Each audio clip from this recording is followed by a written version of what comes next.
Do you want to take it? Yeah, well, the first thing, after you get some sense of why they're there, and after you get a sense of why they're there, I think it's so important to start, instead of tackling the problems and jumping in, and again, with really high distress couples, what they want to do is start solving the problems right now, because they're in so much pain, they're in so much distress, there's so much anguish, that they want to get relief by solving the problems.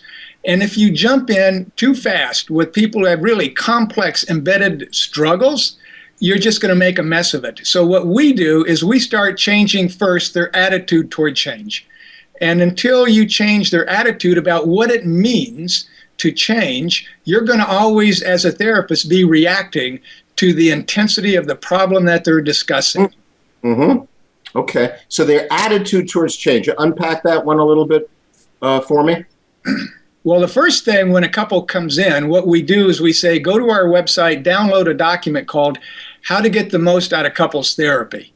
And we'll say, this is what will give you a sample of how we think about change, how we think about working with couples, what you can expect from us, and indeed what we will expect from you, because there are certain expectations. This is before the first session. So before the first session. So they read it before they come in. Okay. And we actually encourage therapists to write one of those for themselves. And sometimes in our training groups, we work with them on writing their own documents. But part of that document is designed to create individual accountability and the awareness on the part of each person that they are going to work in the therapy process, that we're not going to be the magicians.